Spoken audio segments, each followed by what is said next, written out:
I am Tanya, your Crypto Robin host, and today we will take a look at some of the statements Vitalik Buterin, co-founder of Ethereum, made in a recent podcast interview with the Stakeborg Talks. The interview was carried out by Vlad Mercuri, Stakeborg co-founder, during Buterin's visit to Bucharest. The two approached various topics, such as Buterin's early attraction to problem-solving and mathematics, the beginning and the future of the Ethereum ecosystem, the potential of decentralized autonomous organizations, and today's crypto sector. Later on, some of Buterin's points made the headlines. Before we go into more details, though, let me remind you about our other YouTube channel, Cryptomatics, where you can find crypto and DeFi concepts explained for beginners. Also, don't forget to subscribe and activate notifications to be informed promptly when we publish a new clip. Spreading over an hour, the interview brought to light Buterin's take on a potential flippening where Ethereum overtakes Bitcoin both in price value and as a store of value asset. He stated that this flippening could be on the horizon and supported his view by saying that, quote-unquote, the big difference between Ethereum and Bitcoin is that Bitcoin is a platform where the value of the ecosystem comes from the value of the currency, but in Ethereum, the value of the currency comes from the value of the ecosystem. Considering the London hard fork upgrade that took place in August, more precisely the way it enhances Ethereum's transaction payment system, Buterin further backed his claim by stating that, quote-unquote, especially post-EIP 1559, when you have the fees burned, that becomes true in a more direct economic sense. He added that more interesting things happen inside the Ethereum ecosystem, such as NFTs, which have been, quote-unquote, interesting from a cultural perspective because they bring people into Ethereum that have a completely different mindset than DeFi and regular crypto people. However, he highlighted one of Bitcoin's strong points, namely that it has a culture that strongly appeals to a particular group of people and thus has a strong base, which is needed if you want to be a very big part of the world. One moment that is likely to become iconic and has already made the headlines was the one revealing Buterin's image of himself as that of a tech philosopher.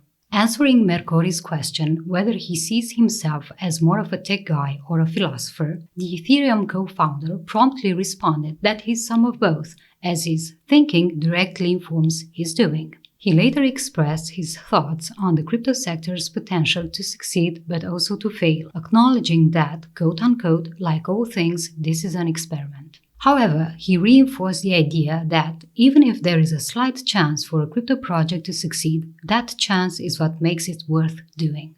Speaking on the current directions in crypto, Buterin emphasized the need to work with others and understand that we are in an interconnected world, that for crypto to be a successful movement, various aspects need to be considered, such as the economic and political situations. He concluded that the crypto space needs to have allies. This only brings forth the crucial role that inclusion and collaboration play in making this movement successful. Buterin added that it's important for the entire crypto space to engage more with the real world, believing that this will happen over time.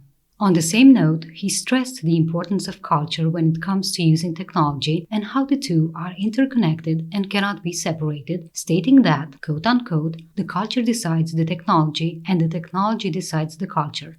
The two interplay with each other. Further challenging Buterin, Mercuri asked him about how blockchain technology can be used to achieve individual goals such as freedom, social status, wealth, and so on. Given that we still have physical borders, the Ethereum co-founder thinks blockchain technology could be the one thing that can actually be globally trusted since it is not connected to any one country, using the distributed Ethereum and Bitcoin nodes as an example. He added that by looking at how various blockchains have performed over the last years, one could easily see that they have been neutral. Additionally, he said that if people from different parts of the world are to interact economically, blockchains can be a big part of it. He also underlined the importance of blockchain in helping governments prove to their citizens that they are doing things in an open, trustworthy, and transparent way. Replying to Buterin's conclusion that blockchain can be viewed as, quote-unquote, the spiritual expansion of the open source movement, the Stakeborg co-founder suggested that blockchain technology could use a manifesto that would clearly state its objectives so that discussions with governments and policy and decision makers could start from there and thus save time. Here's where the Ethereum co-founder said that it is something he is actually considering doing more, especially since Ethereum is now shifting to being scalable and a more mature piece of infrastructure.